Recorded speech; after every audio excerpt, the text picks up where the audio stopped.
Content warning, cursing, and graphic descriptions of an eye being injured.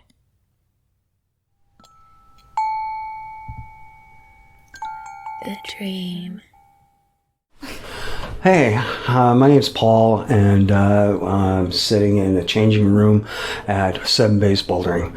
I guess a little context for the dream is when I was 7 years old, I was playing with a toy called a whirl-a-prop. It was like a manual drone. It was just basically a stick with a propeller on it. So you'd spin it and it would fly through the air. I spun it backwards and it hit me in the eye and shaved my cornea off and shoved the iris over the pupil. So I had this eye which looked pretty screwed up, right? Kind of like if you ever see the old Quasimodo movies where the guy's got like the one fucked up eye. That was me. So I was very self-conscious of it, wore glasses, like, tinted glasses and stuff. And I always felt self-conscious about it. So flash forward to 1976. At that point, I'd been involved in martial arts for many, many years. And so at that point, one night, I had this dream that I had gotten up in the morning and I had looked in the bathroom mirror, and even though I still couldn't see out of my injured eye, it looked normal to me, and it didn't look screwed up anymore. And I remember in the dream just feeling this incredible elation and wholeness again. And I thought, wow, this is incredible. And I remember in the dream going out and seeing people and just feeling so confident and not wearing my sunglasses. So skip forward to 2 days later. And by the way, that dream haunted me for the rest of the day, just this longingness for that sort of situation to happen.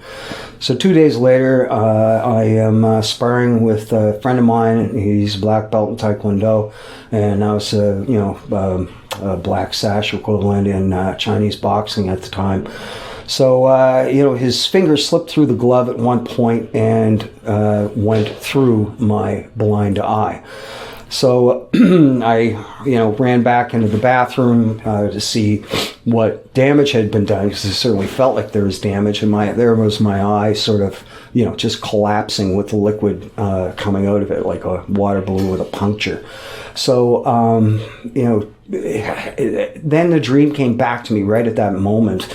As I'm looking in the mirror, I thought back to that dream and the feeling that it gave me and the answer that it gave me, that everything was going to be okay, because then I'd get a glass eye and I would end up looking symmetrical and I would feel better. So I calmed my friend down, called the ambulance and called my ophthalmologist and let everyone know what the situation was. And I got to the hospital and had it removed and then got a normal glass eye. And so I think that dream really prepared me for, for what was going to happen.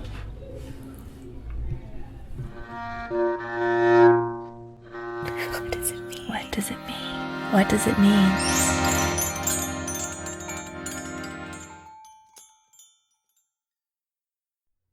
Okay.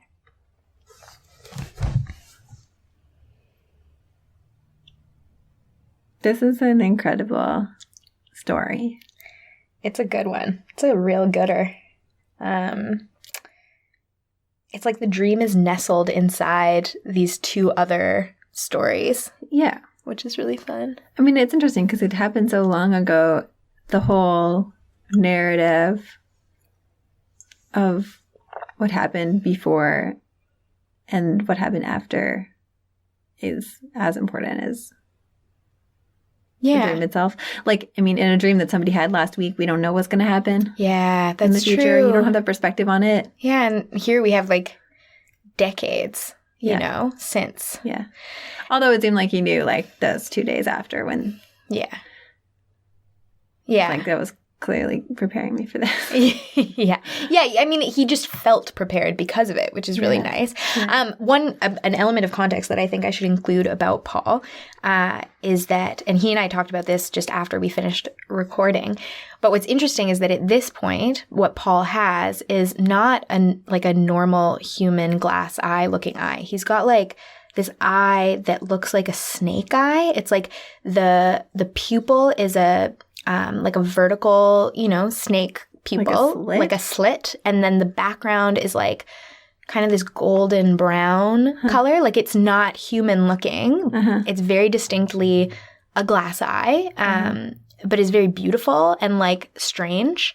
And he was talking about how that's a decision that he's come to, at this point, based on the feeling that like the glass eye, it approximated what an eye looks like, but it was still off. It's like uncanny valley. Exactly. And that's why I said, and that's what he said he was going to say, is like, it was too close without being it. Whereas this one, he's like, I might as well just make it a cartoon eye if it's not going to be a real eye, And I was like, Imagine lean into it. Like the actual cartoon eye with like the big black people. Like a Mickey Mouse eye. Yeah. That would be scary. People have contacts like that. Have you seen pictures of that? No, I don't like that idea, really. But somehow I really like the snake eye. People dress up as anime characters and stuff, and then they have contacts that make their eyes look like cartoon eyes. Whoa. That'd be crazy. Yeah. When I was like 13, I was really obsessed with Marilyn Manson, and he was always wearing those weird white contacts, and I really wanted to get them, and I didn't.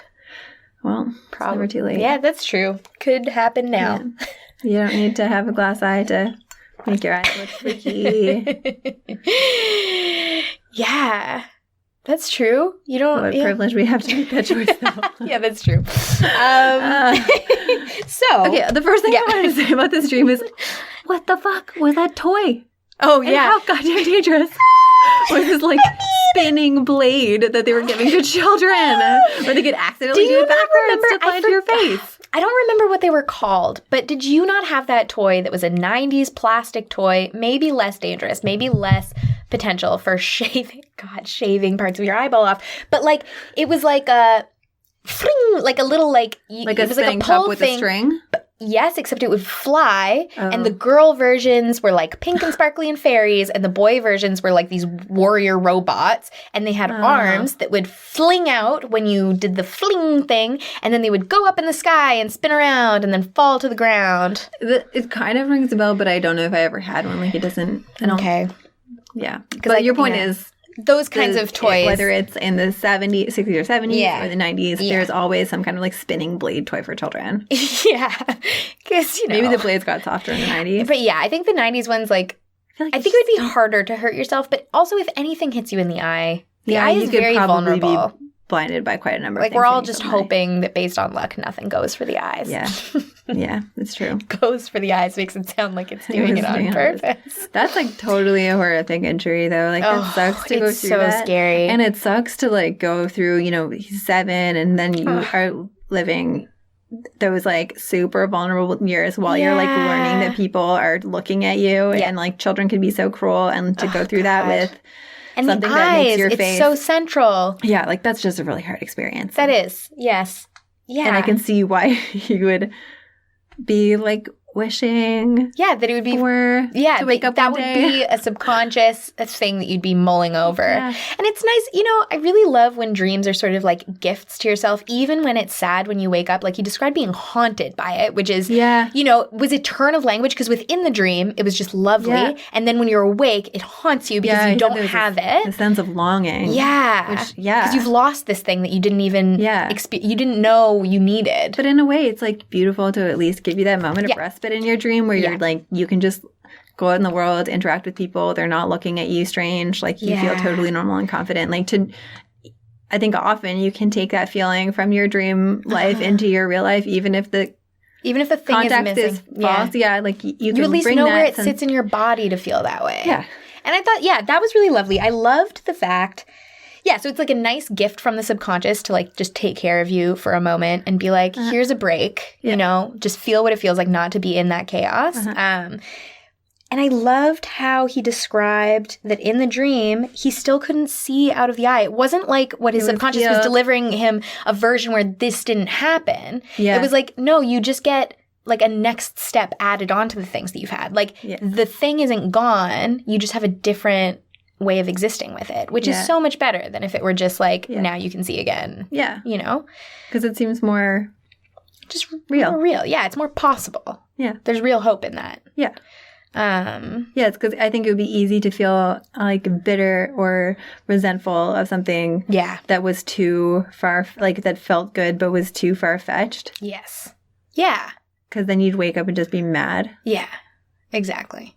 And it's like, even though you're haunted by it, you're haunted in a way that's maybe trying to pull you towards it rather than haunted in a way that's like pushing you down further. Yeah. Okay. The second injury is also horrifying. Actually, more horrifying in my mind. Because he describes it in such greater detail. And also, in the first one, okay, this is gross, but the difference between something getting shaved off versus a finger getting pushed in and crushing it. That's, like, these are things that actually, I'm sure everyone who hears this is going to want to die when they hear these things described. Because it's so nightmarish.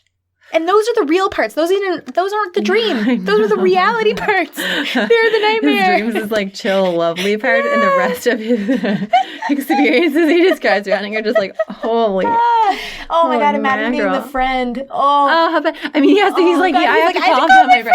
Yeah. So often the case, though, when you're going through something really traumatic, that it's like the people that are around you that are freaking out, and you're just like, I'm in shock. I know what's going on. But, I mean, I guess not every time. No, but it's true. That is. Yeah, it's a thing. Yeah, it's a real thing. Especially if you've already had a dream where you know exactly what's going to happen after that, and then it's actually you have a sense of calm about it. Like, I wonder, this is actually for the best. You would never stab yourself in the eye. No, this is the thing that's interesting. Is like he, obviously the medical professionals at that time made the determination that as I was still there, just leave it. It's fine to stay. Like for whatever reason, replacing it with something. Yeah. Prosthetic was not an option, even though the eye wasn't doing its job anymore. Yeah, and who knows what the reasons were for that? Maybe just like that was common practice, or maybe it was an expensive thing, or maybe it was just like dangerous, or who knows. But either way, like he's not going to stab himself in the eye. Like it's this thing that he couldn't give it to himself. Yeah, it had to be an accident. Yeah, and oh my God. But it's strange because it's like, it's like you're not engineering that accident. You don't want that to happen, really. No. But also, like, I wonder if he'd ever thought before, like, what if? I wonder if it had ever crossed his mind. And also, like, the distance between two eyes is, like, less than an inch or so. My God, it could have been his good eye.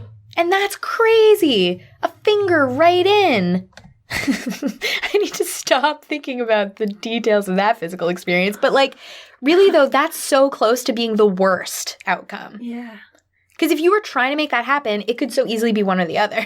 So, I know he wasn't trying to make it happen, but, like, even if there was some part of your body or subconscious that was like, maybe we can push it over the edge, like, you wouldn't, because it would be too possible for it to be the worst possible outcome. Yeah. Oh, it makes me think, this is a sidebar, but it makes me think about David Bowie, because David Bowie, I don't know if you know this, but he had, R.I.P., one fucked up eye. Like his eyes one was blue and one was green, or maybe brown and blue. Anyway, they're two different colors, and you can really tell when you look at a photo of his eyes. And one of them, the pupil is permanently dilated. And actually, the color I think is beside the point, because maybe he was just born with two different colored eyes. I don't know if you can actually change the color of your eye by being punched too hard in it. But a friend of his punched him in the eye when he was a teenager. This is the story I know. Maybe it's not true. Maybe I dreamed it. I don't think so. I think it's real. But regardless, friend of his punched him in the eye. And crucially, in relation to this story, it was a friend. It was somebody who, punched him in the eye and permanently damaged his eye so that the pupil was constantly dilated so that it was always taking in too much light. So he had to wear special glasses to not have it get damaged further and stuff. And it looked really fucking cool. Much like Paul's cool snake eye. Oh, now So, anyway, made me think of that, because it's like an injury with an eye that makes an eye cooler in the end, but also less functional, maybe, in a way that's annoying for the person who is experiencing it. Yeah. Yeah. Probably sucked for him. Oh, I am sure it has. Yeah. I wonder how long it takes to adapt, like, your ability to navigate the world with the reduced, like, depth of field perception you have with one eye versus two, and spatial awareness. Like, I wonder how long it takes before your mind starts compensating for that. Maybe it's the fact that he was very young, I feel like when you're in a formative stage like you are at 7, it's probably a lot faster than when you're an adult. I mean, he's obviously became extremely he's got a good lot. at martial arts, which involves a whole lot of spatial awareness and coordination. Like, and depth perception, I'm sure. That's true. So. And this is even like that. I wasn't even thinking about the martial arts. I was also thinking about the fact that I just know about Paul that he's a very visual person. Like, he designs presentations for a living, which means that he feels very comfortable in the visual realm. Yeah. Yeah. Well, doing it, making it work. Yeah. I wonder how quickly he would have realized the outcome of that second injury if he hadn't had that dream. That's a good point. It's like, did the dream make it so that experience was entirely different than it would have been without the dream 2 days beforehand? Like, would he have gone through a lot more grief and like frustration and fear if he didn't have that preparation? Probably. Yeah, probably. I mean, I'm sure it was scary a bit in the moment and probably just gross and like painful. But like, to have, that immediate context to fall back on, like a soft pillow of like, I'm going somewhere good now. Yeah, because without that, or without like having that experience of after it's all healed and after you've gone through this, like what it's going to feel like going out in the world with this new prosthetic eye or normal looking eye, then maybe all he would have been experiencing in like the near term after that second injury is like, wow, I have the worst luck. That's true. How can I have get this? Like, how can I have been this badly injured in the same eye twice in my youth? Like, a lot of people go through their whole life without ever having anything an eye go into their damaged. eye. It's true. And you might just be like, what the hell, world? Yeah, my luck is so bad. I'm magneting these accidents to my eye. But then instead of that, he could skip right over that part. And feel lucky instead, in a way. Yeah, so that's incredible. Yeah, luck versus bad luck. Good luck, bad luck. Yeah. Very subjective. Just separated by time. Time and information. Not information exactly. It's not like the dream gave him information, but like... Perspective. It gave him the perspective of the future, though, because I'm sure he would have gotten there. Yes, he would have arrived there. It's just he got to have that perspective faster. Yeah. Maybe helps that relationship with that friend. Yeah. I'm sure the response was better in the moment because he felt that way. Yeah. And he was able to calm his friend down instead of being pissed. Poor friend. I wonder where that friend is now. Yeah, I wonder if they're still friends. Yeah, I wonder if he's out there telling people about how one time he stuck his finger through somebody's eye. Like, imagine being that guy. You have felt what it feels like for your finger to pierce an eyeball. How many times can we talk about this? Because I just keep coming back to it. It's too much. It's pretty vivid. Oh. Sorry you had to go through that, Paul. Yeah, but thank you for sharing it. It was fun to hear about. And it's also beautiful. Like, overall, the arc of this story is, like, very, bad injury, very insecure and distressed by the result of it. Prophetic dream leading to another traumatic event where you ultimately get what you want, but it's like uncanny. You feel better about yourself in the world, but it's still not quite right. It's not that perfect version. And then like later in your life, this is decades later, and now he's just obviously extremely comfortable with the situation. And like, I think this is what happens with so many things that we're insecure with in our youth. I love the way, that you listed that as though that was like a classic standard narrative. You're like, yeah, this is standard hero's journey. You have this terrible trauma, prophetic dream, you move through it, another terrible trauma. Then decades later, you arrive, boom, you're totally comfortable in yourself and everything's good. The way that you do. The way that you do. It's nice to think about, that place is somewhere we can all arrive at. Yeah, we can all know that one day we're going to be chill enough to have a snake eye. Yeah, I hope that for all of us. Yeah.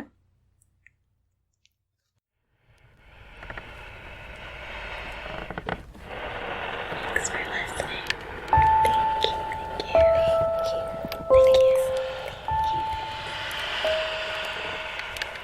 Thank you for listening. Help us keep making this by subscribing to and reviewing the podcast wherever you listen to it, and following and liking us on social media. If you love this, you can support us on Patreon. We will reward you.